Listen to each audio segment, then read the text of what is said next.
Daniel Cross had been hauling cargo through the outer sectors for 15 years, which meant he'd learned to mind his own business when it came to other species' customs. Everyone had traditions that seemed strange to outsiders, and getting involved usually created more problems than it solved.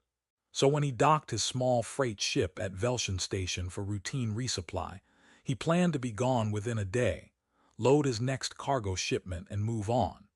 He was 43, had been running independent cargo since leaving corporate shipping, and preferred the solitude of space travel to the complications of crowded stations. He'd seen enough of humanity's social complexities that spending weeks alone in transit actually felt peaceful rather than isolating. While waiting for his cargo to be loaded, Daniel wandered through the station's public areas, killing time before departure. That's when he encountered the marriage dock. The Velsharans were known for elaborate courtship and marriage traditions.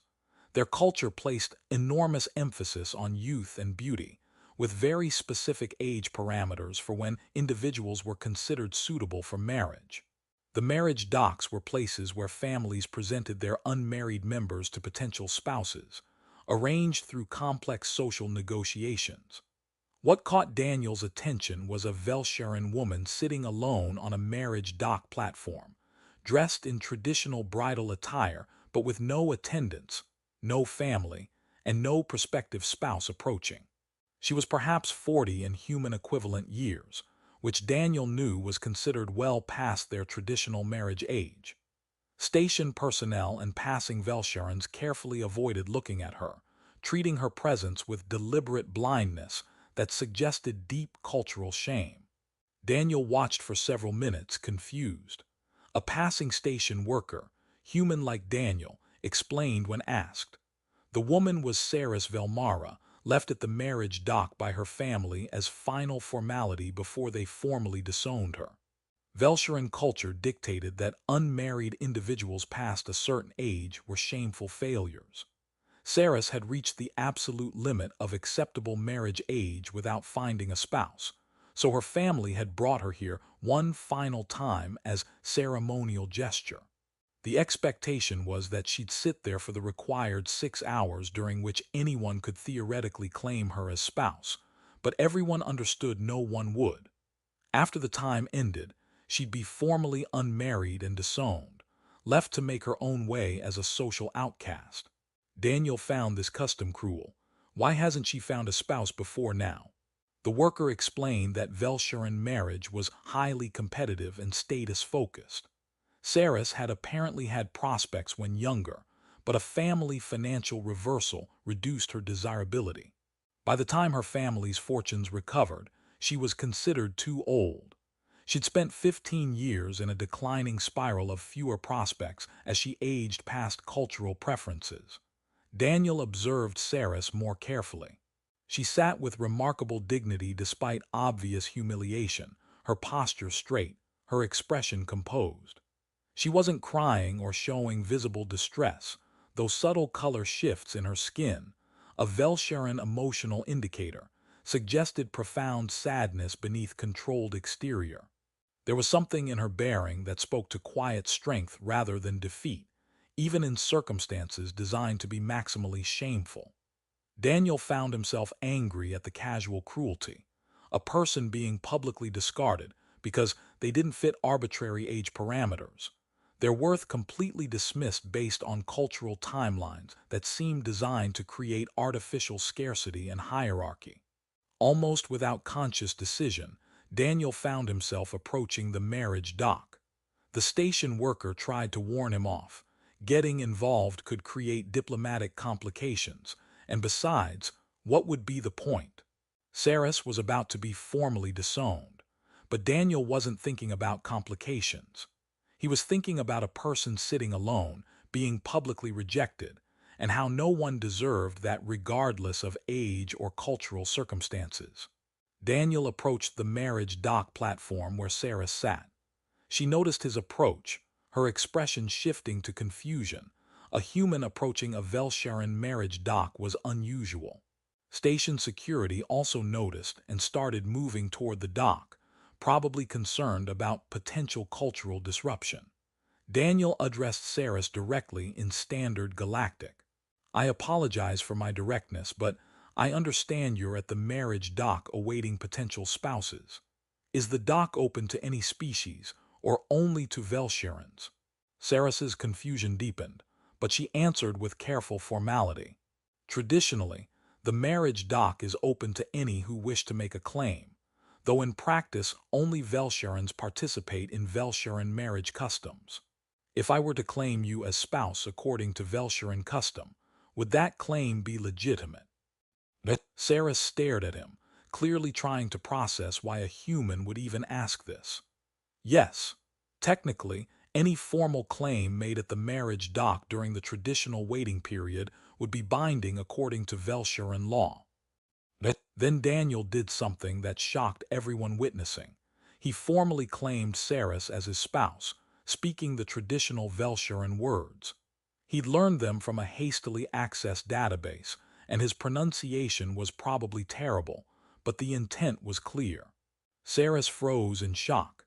Station security stopped their approach, uncertain how to handle a situation that was technically following custom but completely unprecedented.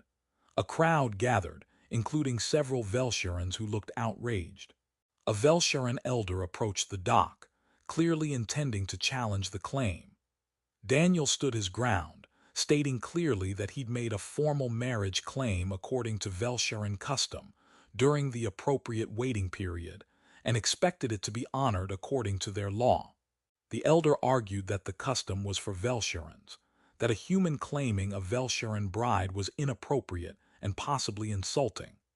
Daniel countered that Saris herself had confirmed the dock was open to any species, that Velshiran law didn't specify species restrictions on marriage claims, and that if they refused his claim, they were essentially admitting their own customs were arbitrary and meaningless.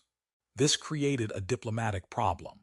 If they rejected a legitimate claim made according to their own rules just because they didn't like who was making it, they undermined their entire marriage system. But accepting a human's claim on a Velshiran bride, already considered worthless by their standards, was also culturally problematic. The elder demanded to know why Daniel would make this claim. What did he hope to gain? Daniel's answer was straightforward. I watched her sitting alone, being publicly rejected by her own people, and I found it cruel. She deserves better than being discarded because of arbitrary age restrictions. I'm not mocking your customs. I'm using your customs to prevent what I see as an injustice. If Velshiran marriage law allows me to claim her, then I'm claiming her, and you can either honor your own laws or admit your customs are meaningless.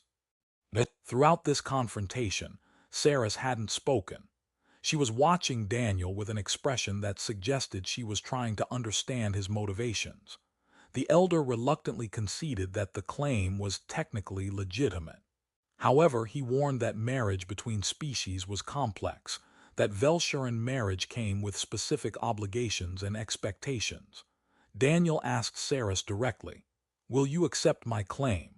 You have the right to refuse it according to Velshiran custom." Saris studied him for a long moment. "Why are you doing this? What do you want from me?" Daniel's answer was honest.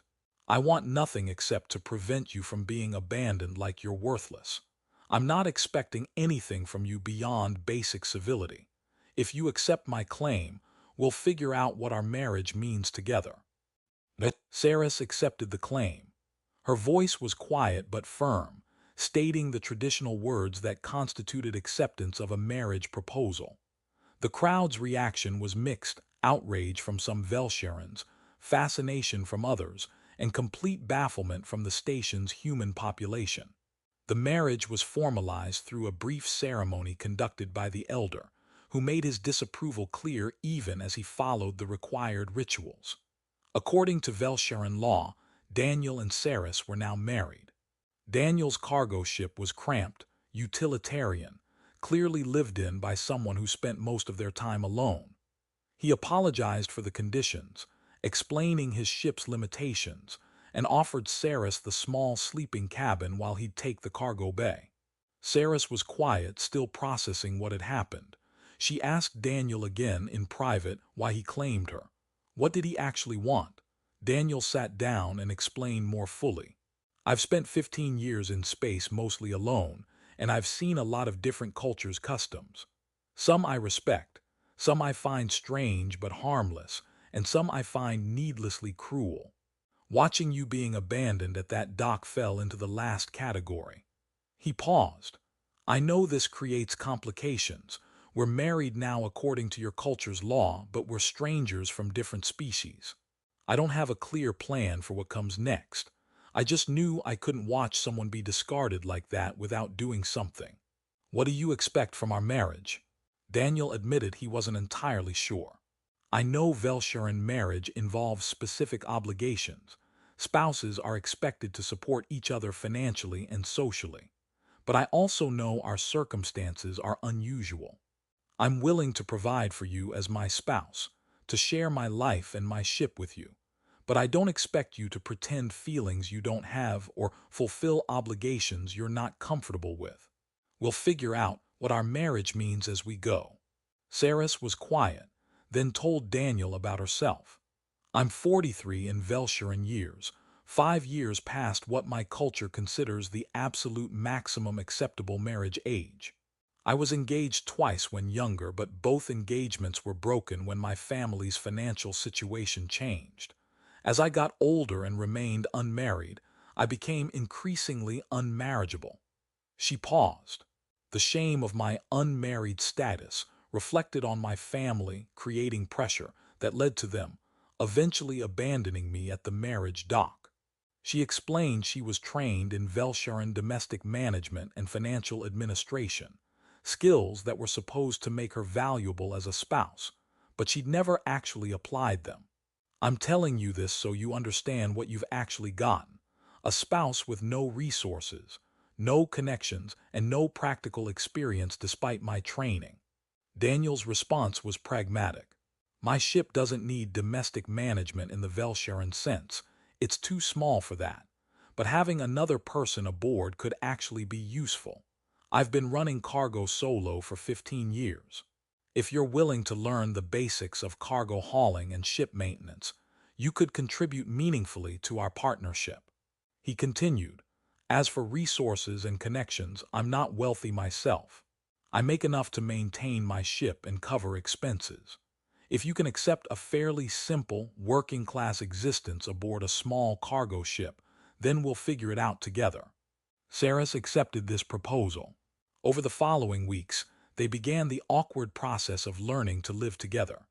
Saris learned cargo operations, inventory management, operating loading systems, performing routine maintenance. Daniel learned about Velsharan emotional communication through skin color changes, their dietary requirements, and their cultural frameworks. 3 months into their unexpected marriage, they developed a working partnership that was evolving into something more. Saris had proven herself competent, taking on responsibilities that genuinely made Daniel's work easier. She'd organized his chaotic inventory systems, negotiated better rates using skills from her financial training, and maintained ship systems with meticulous attention. She'd also become a companion in ways Daniel hadn't appreciated he was missing after 15 years of solitary travel. Having someone to talk to during long transits, someone to share meals with, someone to help troubleshoot problems. It changed his daily experience from isolated routine to shared enterprise. For Saris, the transformation was even more dramatic. She'd gone from being a shameful burden to being a valued partner. The skills she was taught to make her attractive as a bride now had practical application. She wasn't just decorative or symbolic. She was actually contributing to their shared success.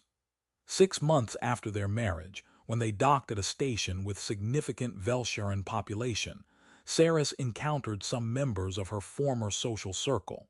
Their reactions were complex. Shocked she was still alive and not destitute. Surprised she was working as a cargo hauler's spouse. Visible discomfort with how she was thriving.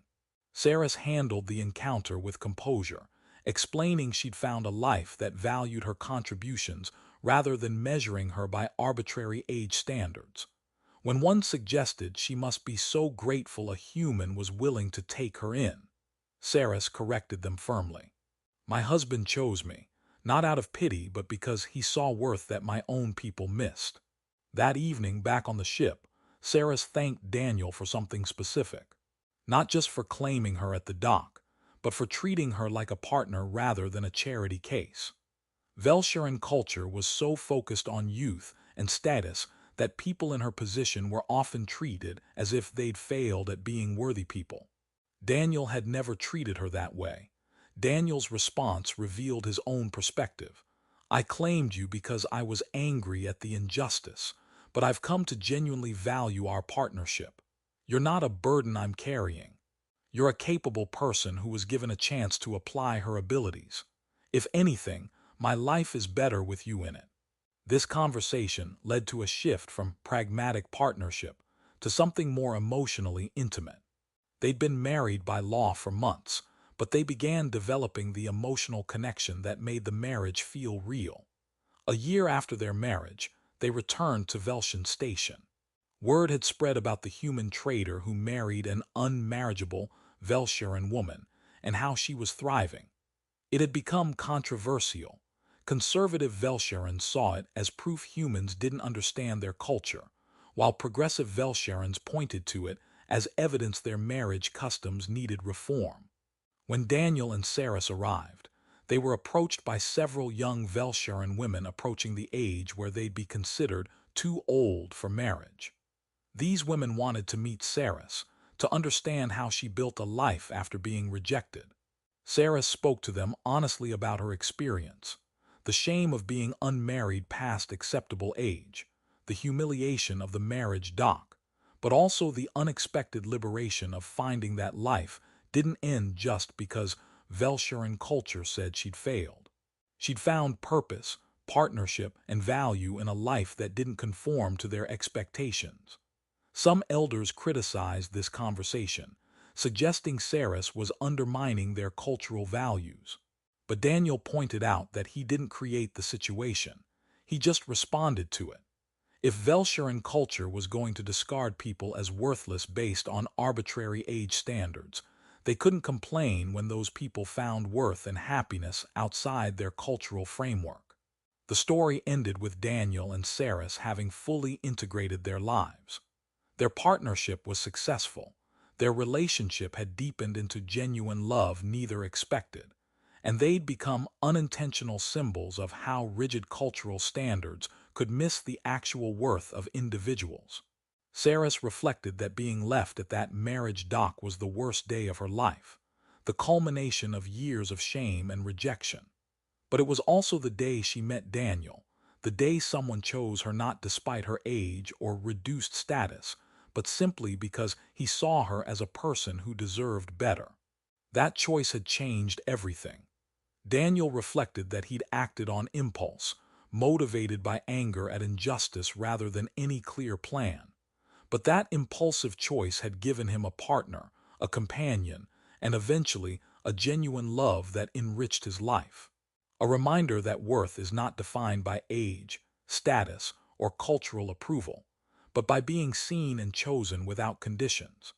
That sometimes the most meaningful relationships begin with someone refusing to accept another person's devaluation, and that challenging unjust customs can create opportunities for genuine connection that rigid traditions would never allow.